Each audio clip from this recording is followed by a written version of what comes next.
Hi guys, welcome to the VTEC Academy. You're about to get schooled.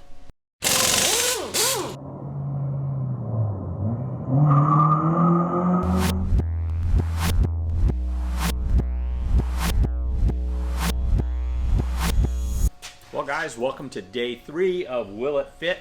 We got our K20C here, and today I'm going to give it a try into the EF chassis, see how it works out. This CRX actually has quite a lot of history. It's been on the cover of Sport Compact Car.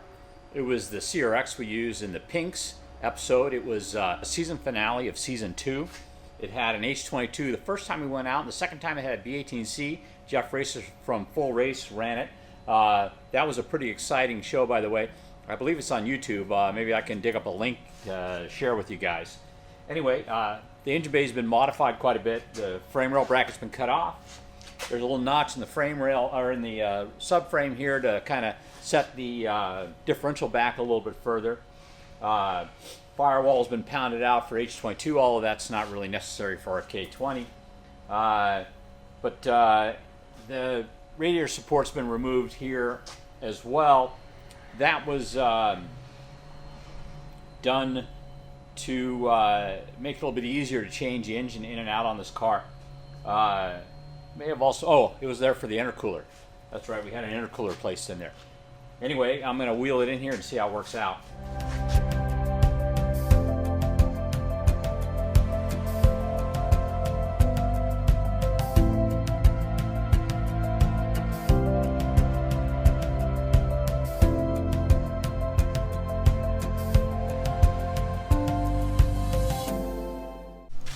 All right, so I started dropping the chassis down over top of this motor, and we're winding up with contact in all sorts of places. If you look right here, this is the wastegate. It's starting to interfere with the headlamp. I actually pulled the headlamp out, and this has been trimmed for a J series, so it's obviously in the way. I don't think removing the headlight in order to install this engine is probably a good idea, but I think what might actually work is if some of the stuff was modified up here. If this intake air tube was gone, this heat shield was gone, we could actually take this wastegate, make a little piece and bolt it on here, and allow us to flip it over to the other side. If you take a look at our crate engine over here, it would be relatively easy to take this right here, make a piece that bolted on top of here, and then take this wastegate and flop it over to the other side. This water line could be rerouted easily enough. And by putting the wastegate over here, it opens up a ton of room on the front side of this motor, and that's the way that's probably what I would do in order to get this in the car. So as I start getting a hold of these motors and start actually putting them in cars and making them running, that's probably one of the things I'm going to make. I don't see it being very hard to do. The other thing is disassembling this. It might be easy enough to make something that I could just use to flop it over. Looks like there's a pin in here that sets this in. I'm not sure if this is all welded together and not disassemble, not able to disassemble it, but it would be easy enough to make something that came across, probably put a little rose weld on it to hold it in place, make a new bracket over here on the other side, base it off of the turbo flange, and we could probably make it work pretty easily. Anyway, that's something to do later on when we grab hold of one of these motors and actually install it in an EF.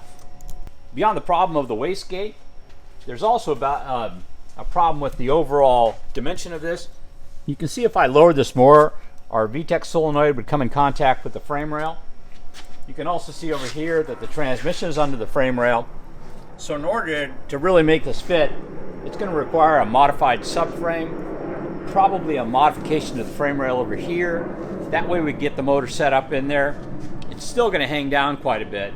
I don't know if you're aware of this, but the CRX nose is really short compared to, let's say, an EG and EK or some of the newer chassis.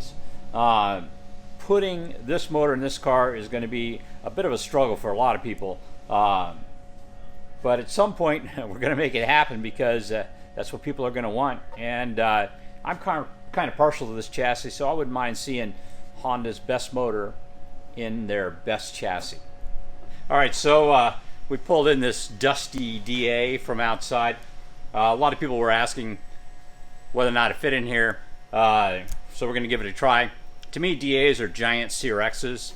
Dimensions are a little bit bigger, a little more room in the front end, a little bit more height, a little bit wider engine bay, but basically very similar to the CRX.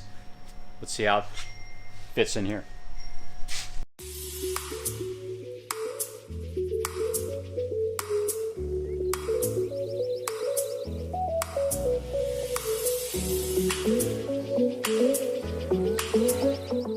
So here we have it in the DA. The much longer front end is just a huge advantage. We now no longer have a problem with the wastegate coming in contact with the headlamp. You are going to have to use a tuck radiator with this, so something that's going to go up underneath the subframe. Normally the radiator sits back here and comes back into the engine bay. The other thing is, again, there's just a pile more room. A little work on the frame rail here. If you could bring the transmission over up a little bit, that would be good.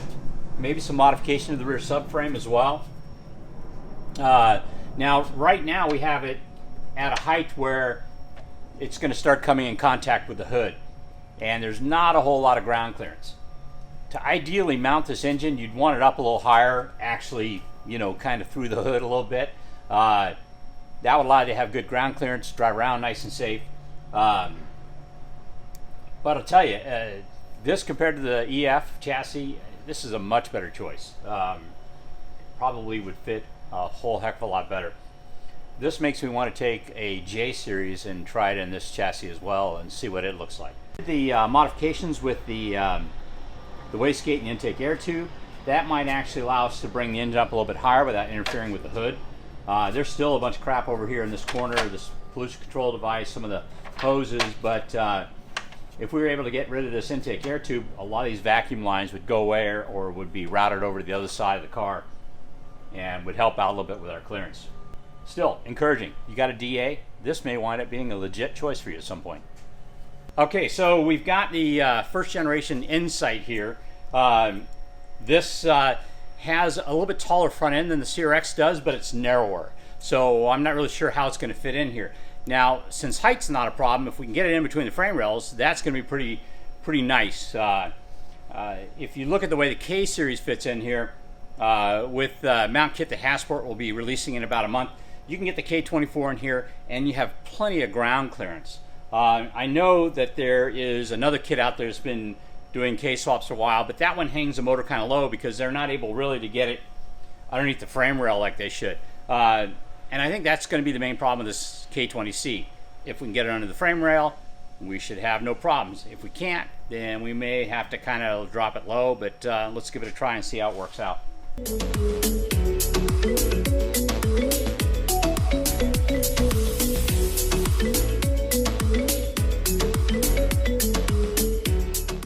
I am surprised. This thing fits a lot better than I thought it was going to. Obviously this bracket needs to be reconstructed. It's in completely the wrong place. That's not a big deal. Engine bay wise, the wastegate clears, the solenoid clears over here. Right now the big problem is this large welded in piece is starting to come into contact with the reverse lockout that's right below it. If there was a way to remove that and still make a mount for that side, that might be a pretty cool solution. I'm sorry, as I'm talking, my brain's figuring out how I'm going to design a mount kit for this, since I do have 3 of these cars. Anyway, it's pretty interesting. Looking at the ground clearance, it's not horrible. It's no worse than some of the K-Series cars I've seen out there driving around currently today.